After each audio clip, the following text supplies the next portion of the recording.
In the stifling heat of Ouagadougou, whispers move faster than the harmattan. Captain Ibrahim Traoré, scarcely months in office, has become the rallying drumbeat of a generation tired of bowing to Paris and Washington.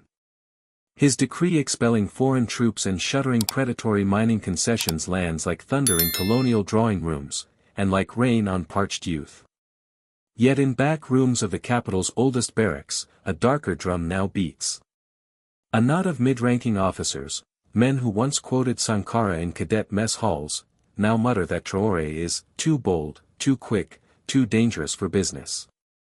Their business, of course, is the lucrative traffic of favors, security contracts, gold concessions, and late-night envelopes lined with hard currency.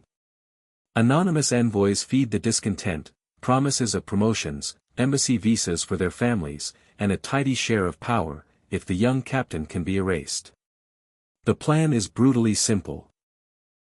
During Traoré's inspection tour in the volatile northern sector, rogue units will stage an ambush, execute him, and blame the carnage on jihadi raiders. Panic will justify a transitional council, which those same officers will lead.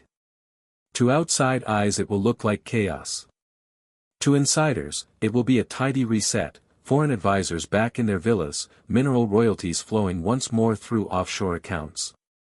What the conspirators underestimate is Traoré's instinct for treachery. While they sketch routes and rehearse radio phrases, the president quietly assembles a counterintelligence cell loyal not to per diems but to Burkinabe soil. Phone logs, secret meetings, and furtive cash drops are catalogued with forensic patience. By the time coup night arrives, the hunters will discover they've been pacing inside a cage of their own design. The conspiracy gains muscle in late-night meetings lit by single bulbs and cheap cigarettes. Captain Sari Kabor, once decorated for valor, now counts crisp dollars on a map-folded tabletop. Lieutenant Ouedraogo, fresh from a NATO counter-terror seminar in Europe, explains how to seize the national broadcaster in under 9 minutes. Recruits are vetted less for ideology than for need, a mortgage in arrears, a gambling debt, a scholarship dangling before a daughter's eyes. Foreign handlers know desperation makes obedient soldiers. Payment arrives in stages. First come discreet wire transfers to Abidjan bank accounts, just enough to test the waters. Next, unmarked crates inside humanitarian convoys, Glock pistols blued in Belgium, encrypted Motorola sets, night vision monocular stamped, property of. The code phrase, ensure asset is removed before Q4, appears in several emails routed through a Luxembourg domain linked to a private security firm with previous contracts in the Sahel. The officers rationalize their betrayal as patriotic correction. They repeat in private that Traoré is isolating us from our traditional partners, that foreign troops are vital for stability, that gold exports are safer under experienced multinationals. Each justification eases the next compromise, a signature here, a weapon pickup there, until the line between caution and treason disappears in the desert haze. Small warnings surface. A junior radio operator notices an unusual French accent on the encrypted channel reserved for logistics. A customs clerk flags medical supplies 27 kilograms heavier than listed.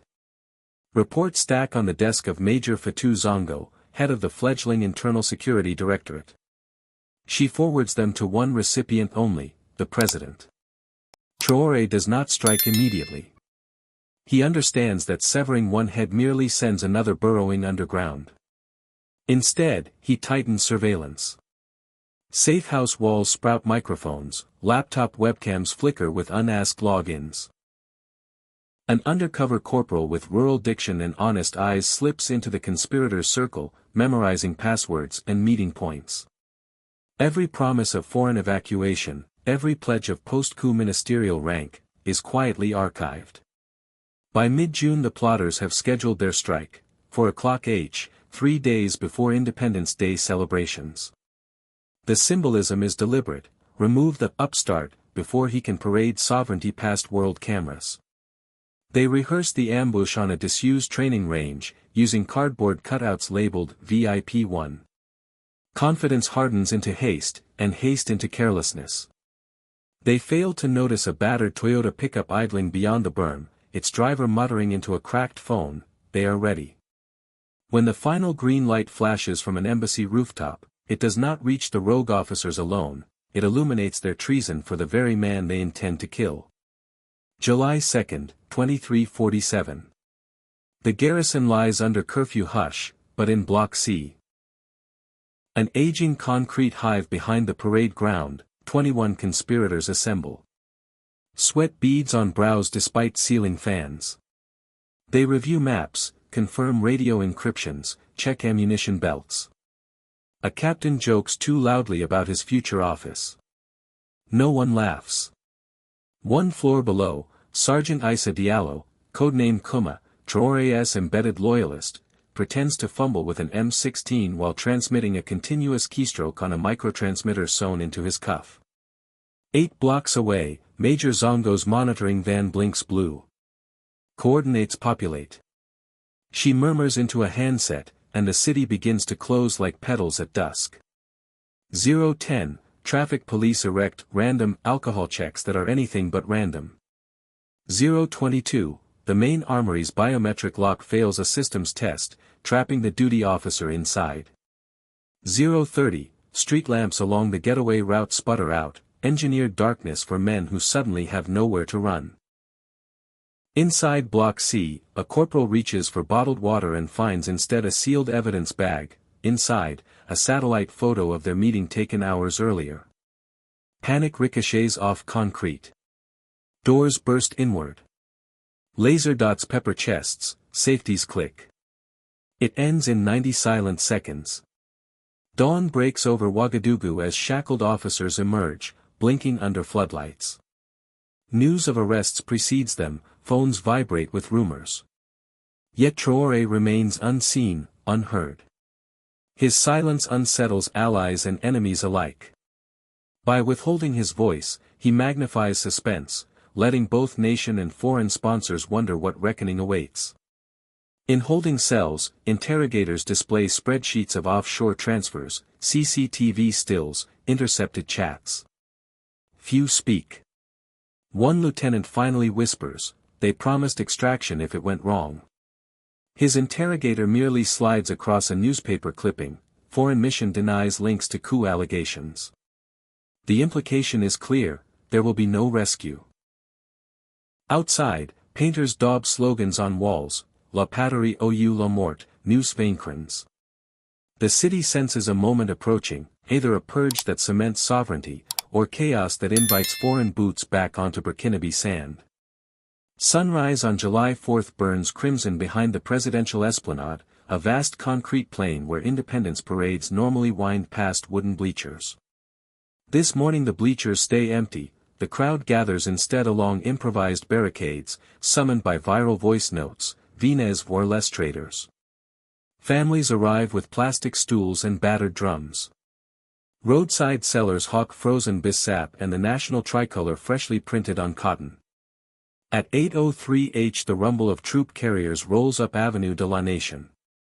The first truck stops dead center, tailgate drops, and 13 soldiers in ankle chains step down. Press photographers scramble, their shutters staccato like distant gunfire. The detainees wear full dress uniform.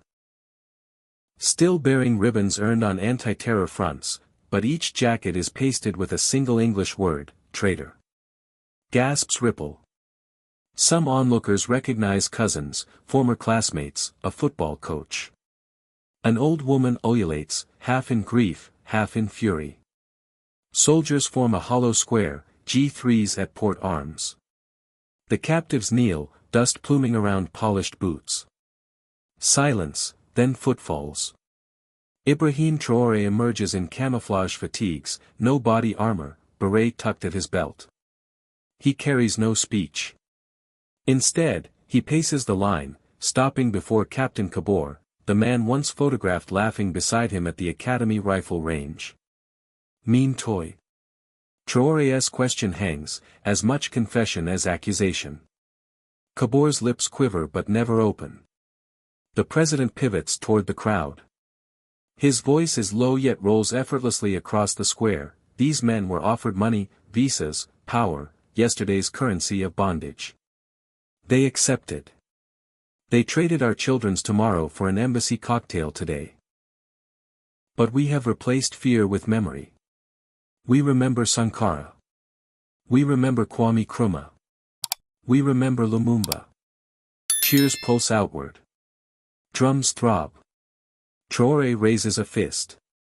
To those outside this land who financed betrayal, your francs, your dollars, your calculated terror, keep them. We are inviolable. He points skyward where a single drone circles, its pilot surely streaming every word to a command room far away. And if you still doubt, look here, Burkina Faso kneels to no flag but its own. He signals. Guards unholster sidearms but do not fire. Instead, they padlock the chain running through the traitors' shackles to a steel ring set in the concrete. A symbolic tether, not execution but exposition. Traoré turns away, leaving them facing their people.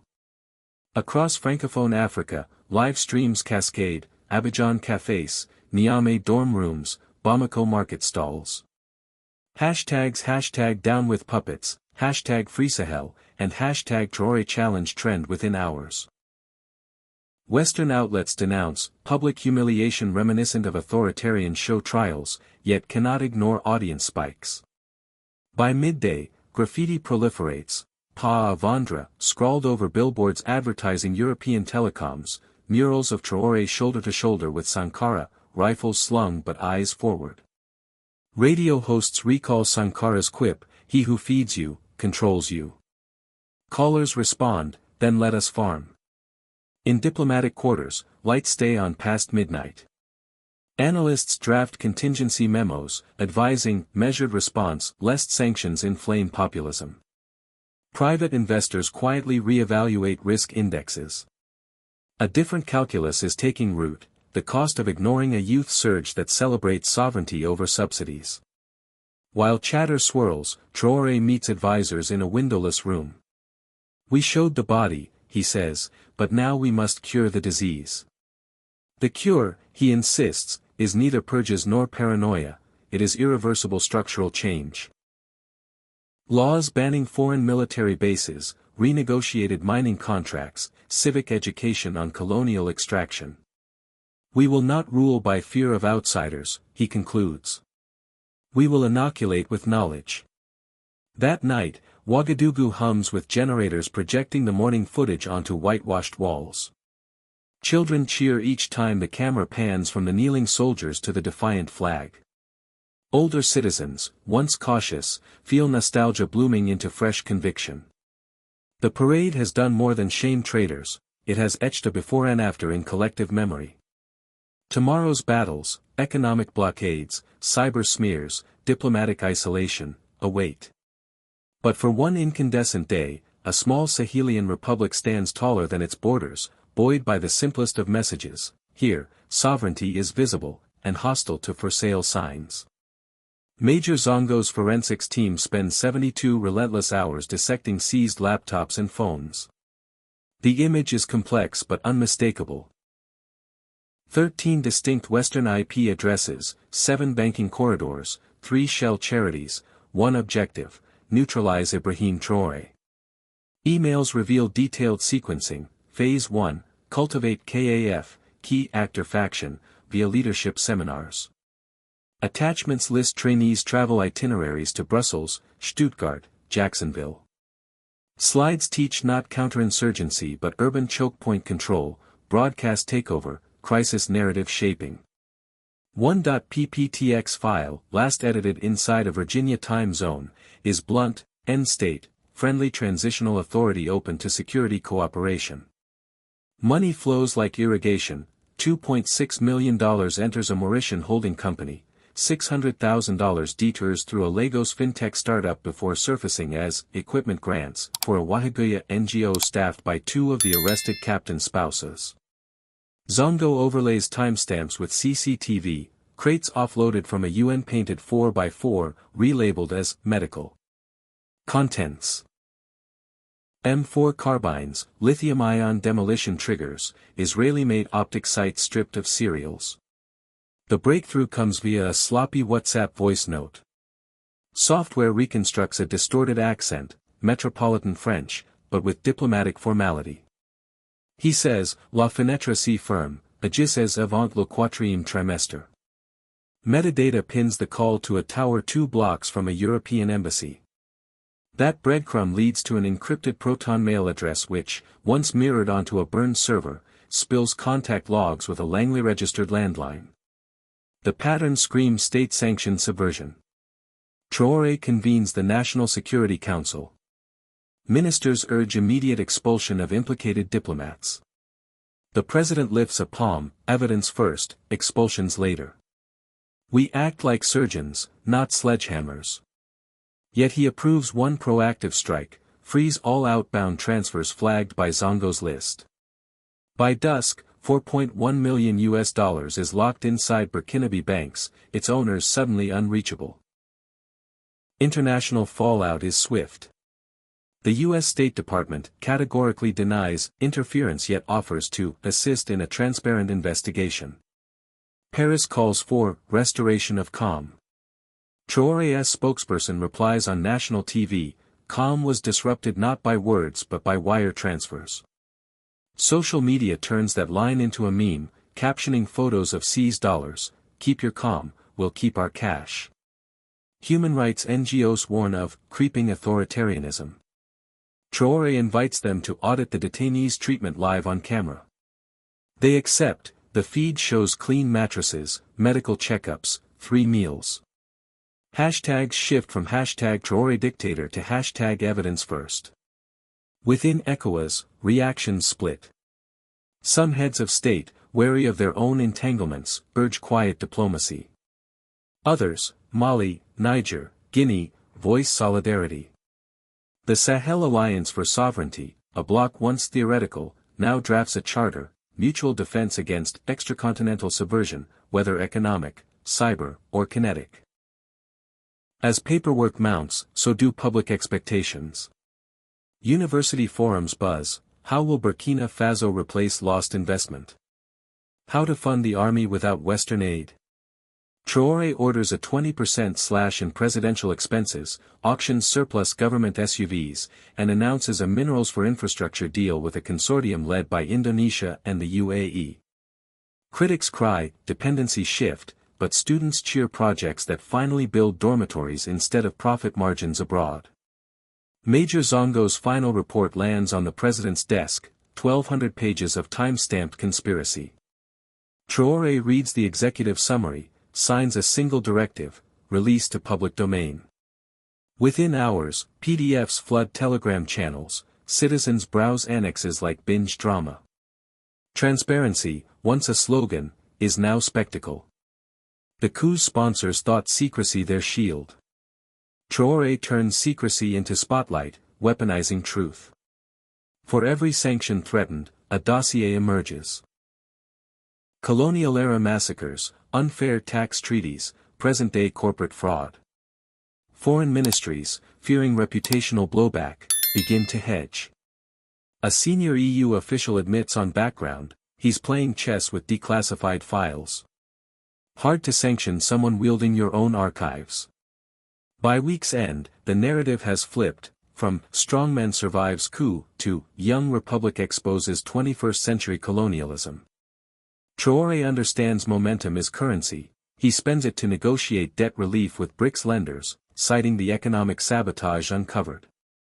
They agree to a grace period. In the Sahel's unforgiving ledger, that pause is priceless breathing room. Yet beneath the victories lurks fatigue. Zongo's team sleeps in shifts. Rural garrisons worry about equipment shortages if Western pipelines shut. The president's security detail doubles, but so do threats. Telegram channels linked to private military contractors openly price his head. The struggle has moved from hidden tunnels to open streets, from cash-stuffed envelopes to hashtags, but the stakes, life or sovereignty, remain blood-red. No sooner does the forensic report go public than the second front opens, narrative warfare. International news networks air think tank pundits calling Traoré, the Sahel's Erdogan, a Kremlin proxy, or Qatar-funded populist. Headlines resurrect terms like resource nationalism, framed as a contagion endangering global supply chains of lithium and gold. Social media bots amplify doubts, doctored images show empty supermarket shelves, implying economic collapse. A faked audio clip circulates, purporting to capture Traoré ordering mass arrests of journalists. Within hours, fact-checkers debunk it, pointing to mismatched voice frequencies and wrong military jargon. But the clip garners 1 million plays before takedown, enough to plant seeds. Traoré counters with radical transparency. Every cabinet session streams live on a low-latency platform, budgets scroll in real time across the screen. Ministers answer unscripted questions from verified citizens.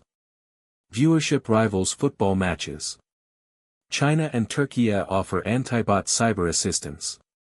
The president, wary of trading one dependency for another, agrees only to skills transfer. Burkinabe coders will shadow foreign technicians, learning to build homegrown firewalls. Meanwhile, the economic siege tightens.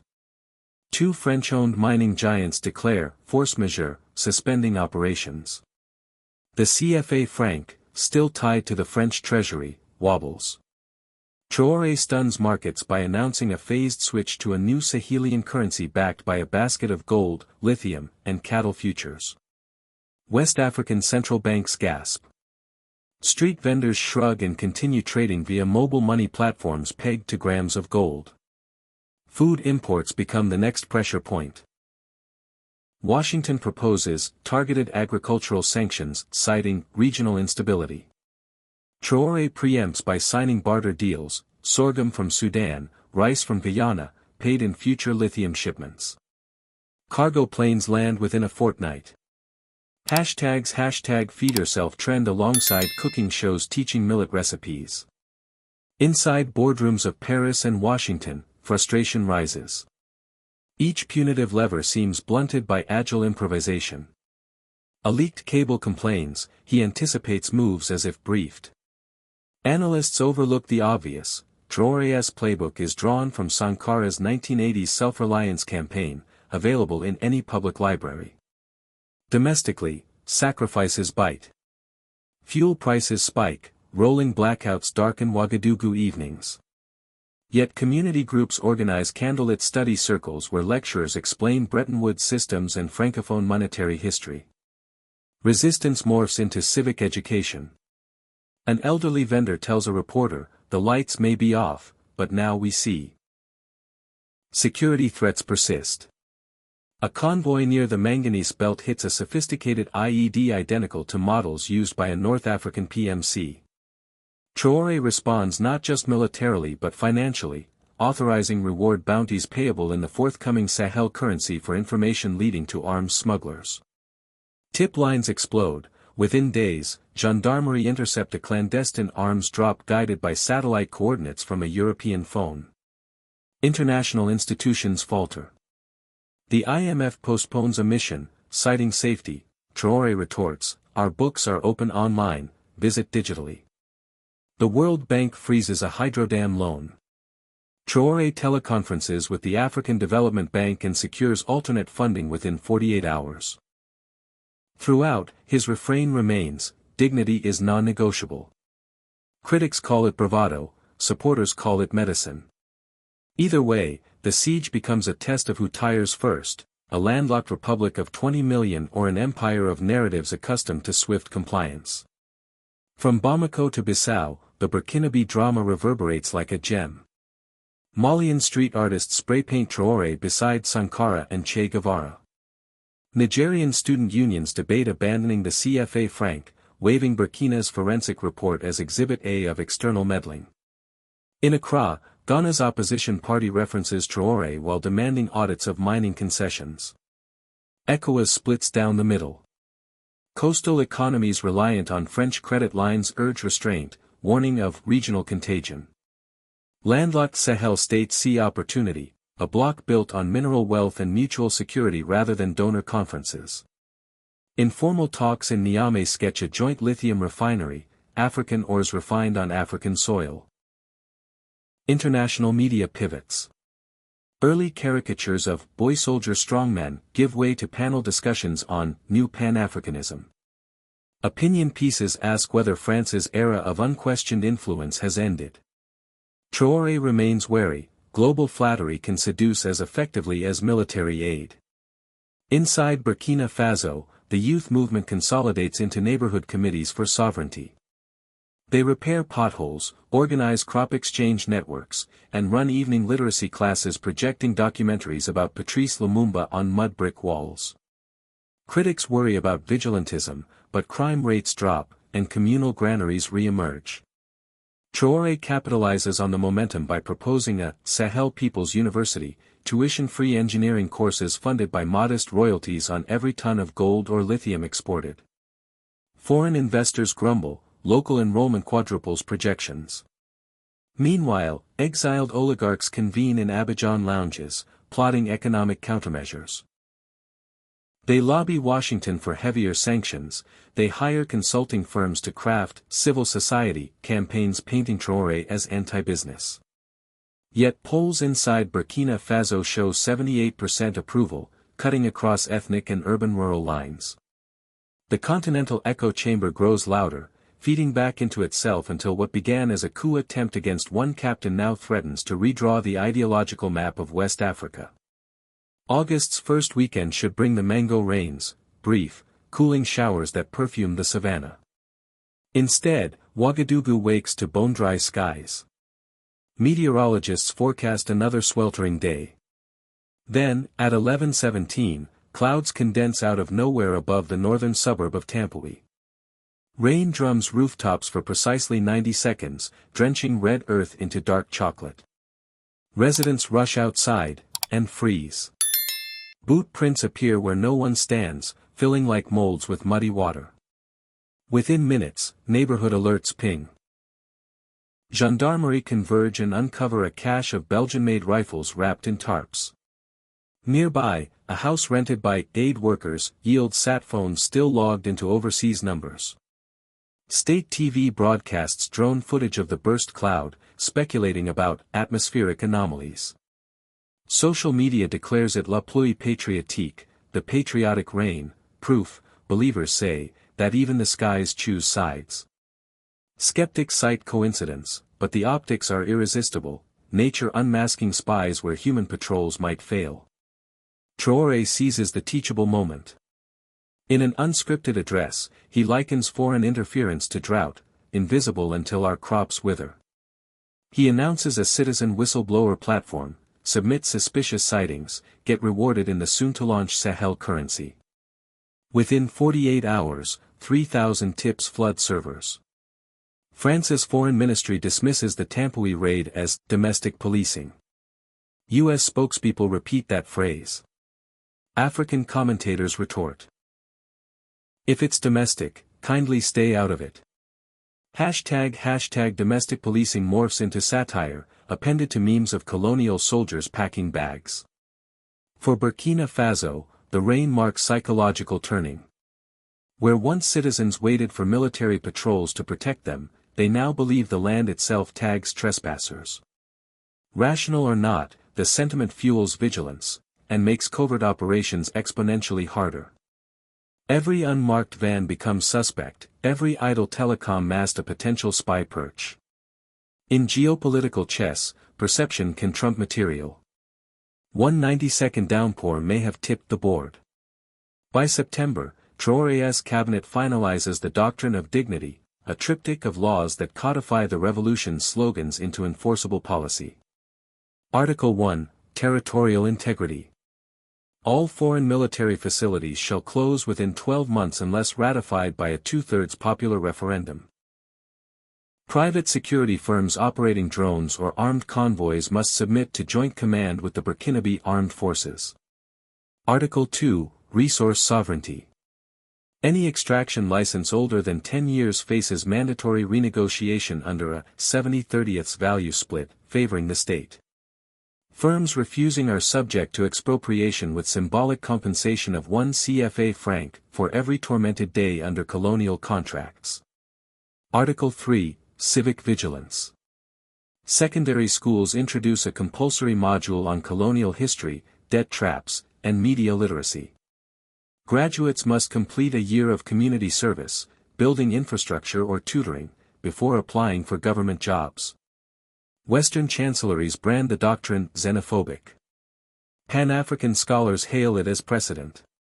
ECOWAS leaders convene an emergency summit, no consensus emerges. Some fear dominoes. If Burkina Faso thrives, their own populations will demand similar renegotiations. Implementation is messy. 2 Australian juniors walk off a lithium site, citing safety. Production dips 30% before state geologists take over operations.